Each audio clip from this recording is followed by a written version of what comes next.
বন্ধুরা আজকে আলু নিয়েছি আর এটা হচ্ছে জলপাই আলু। দেখুন বন্ধুরা ভিতরটা একবারে লাল। আর এই লাল আলু দিয়ে মজার একটা ভর্তার রেসিপি করে দেখাচ্ছি বন্ধুরা। আর এই আলুটা ভর্তার রেসিপি করলে কিন্তু খেতে কিন্তু দুর্দান্ত স্বাদ। যারা খেতে জানেন তারা তো জানেন, যারা খেতে জানেন না এই আলুটা নিয়ে একবার ট্রাই করে দেখবেন। এটা বাজারে পাওয়া যায় এবং অ্যাভেলেবেল হিসেবে পাওয়া যায়। আর এটা আমরা সাধারণত বলে থাকি জলপাই আলু। আমি এটা ভালো করে পরিষ্কার পানি দিয়ে ধুয়ে নিয়েছি আর এটা একটা কড়াইয়ের মধ্যে বসিয়ে দিয়ে সিদ্ধ করে নিয়েছি। একদম ভাজা ভাজা করে নিব, অল্প পানি দিয়ে ভেজে ভেজে নেবেন আপনারা। যেভাবে আমরা সাধারণত দেশি ছোট আলুটা ভর্তা করে খাই সেভাবে আপনারা যদি এই আলুটা এভাবে ভর্তা করেন, এই যে একবার লাল লাল করে ভেজে নিয়েছি আর একবার পোড়া পোড়া করে নিয়েছি। আর এখন একটু সামান্য একটু তেল দিয়ে নিব, সামান্য একটু তেল দিচ্ছি। আলু সিজনে যদি এই ভর্তাটা না খাওয়া হয় তাহলে আপনারা অনেক মিস করবেন।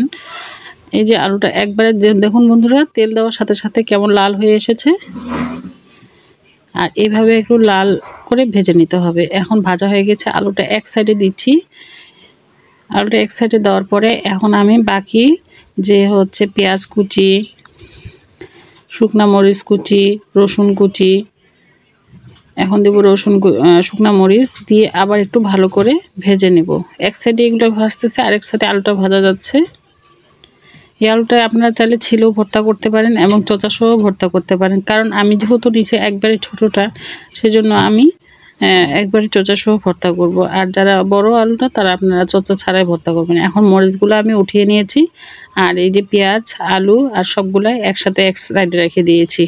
এখন মরিচগুলো আমি লবণ দিয়ে সুন্দর করে ম্যাশ করে নেব। কারণ মরিচগুলোর সাথে যদি আলুগুলো দিয়ে দিই তাহলে একবারে ভাঙা যাবে না, তাই আমি মরিচগুলো আগে একটু ভেঙে নিচ্ছি। দেখুন একবারে মুচমুচে হয়েছে আর মরিচগুলো সহজে ভেঙে গেছে। এখন আমি আলুটা ভর্তা করে নেব। এই আলুটার সাথে ভর্তার সাথে খেতে কিন্তু অনেক ভালো লাগে। গরম ভাত, আপনারা যদি পান্তা ভাত দিয়েও খান, গরম ভাত দিয়ে খান, তাও তো কিন্তু খেতে ভালো লাগে। দেখুন বন্ধুরা একবারে লাল আলুটা ভিতরে। যারা দেখেননি কখনো তারা আপনার বাজারে গেলে বললেই আপনাদেরকে দিবে। এটাকে আমরা জলপাই আলু বলে থাকি বা লাল আলু বলে থাকি।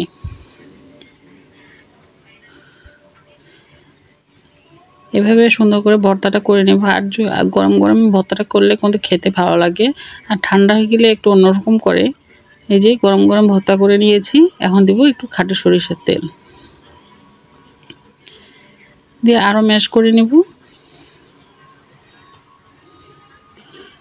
বন্ধুরা একবার অবশ্যই হলেও ট্রাই করে দেখবেন এই ভর্তাটা।